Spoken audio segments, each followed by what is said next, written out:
अस्सलामुअलैकुम प्यारे दोस्तों। एक छोटे से गांव में एक लड़का रहता था जिसका नाम आसिफ था। वह अपने गांव के लोगों के साथ ऐसा बुरा सुलूक करता था कि हर कोई उसकी बातों से आहत और निराश हो जाता था। उसकी जुबान पर हर समय गालियां ही होती थीं, जैसे उसने दूसरों को दुखी करना अपनी आदत बना ली हो। एक दिन आसिफ ने अपने गांव के एक बुजुर्ग को गाली दे दी। उस बुजुर्ग ने गहरी और उदास नजरों से आसिफ को देखा और दर्द भरे स्वर में कहा, बेटा तुमने मुझे गाली दी। तुम्हारी ये आदत तुम्हें बर्बादी की ओर ले जा रही है। ये तुम्हारे लिए अच्छा नहीं है। गाली देना बहुत बुरी आदत है। अल्लाह से डरो और सच्चे दिल से तौबा कर लो, वरना तुम्हें पछताना पड़ेगा। लेकिन आसिफ ने उनकी बात को ठुकराते हुए बेपरवाही से कहा, मुझे कोई फर्क नहीं पड़ता। गाली देना मेरी आदत है और मैं इसे कभी नहीं छोड़ूंगा। उस रात जब आसिफ गहरी नींद में था तो उसने एक अजीब और खौफनाक ख्वाब देखा। उसने देखा कि वह गांव के एक सुनसान अंधेरे कोने में खड़ा है। चारों ओर सन्नाटा पसरा हुआ था और अचानक उसने अपने पीछे से किसी के कदमों की आहट सुनी। डरते हुए जब आसिफ ने पीछे मुड़कर देखा तो उसकी रगों में खून जम गया।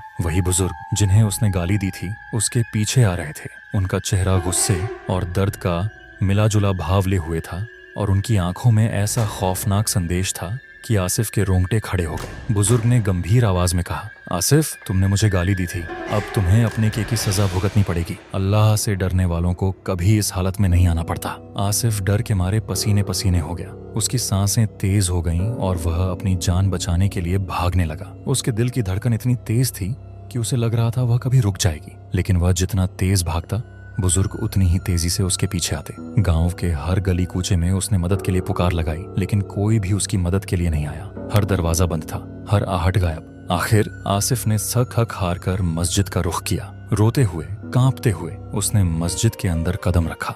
जैसे ही वह अंदर पहुंचा उसने देखा कि बुजुर्ग उसके पीछे नहीं आए। उसने खुद को मस्जिद की दीवार से चिपका लिया और सिसकते हुए अल्लाह से मदद की गुहार लगाई। अगले दिन सुबह जब आसिफ उठा तो उसका चेहरा पीला पड़ा हुआ था। उसकी आंखों में डर और पछतावे का साया था। वह समझ चुका था कि अल्लाह ने उसे सबक सिखाने के लिए उस बुजुर्ग के जरिए इशारा दिया था। डर और शर्म से भरे दिल के साथ आसिफ ने गांव वालों से माफी मांगी। उसने रोते हुए कहा, मैंने जो किया वह बहुत गलत था। मैंने आप सभी को और अल्लाह को नाराज किया। मैं तौबा करता हूँ कि अब कभी गाली नहीं दूंगा और हमेशा अच्छे अखलाक से पेश आऊंगा। उस दिन के बाद आसिफ की जिंदगी बदल गई। वह गांव वालों के साथ इज्जत और मोहब्बत से पेश आने लगा। उसकी जुबान से अब गालियों के बदले दुआएं और प्यार की बातें निकलने लगी। हजरत मोहम्मद सल्लल्लाहु अलैहि वसल्लम ने फरमाया है, जो शख्स गाली देता है वो अपने आप को ही नीचा दिखाता है। आसिफ ने इस बात को अपने दिल में उतार लिया और अपनी पूरी जिंदगी को नेक राह पर लगा दिया।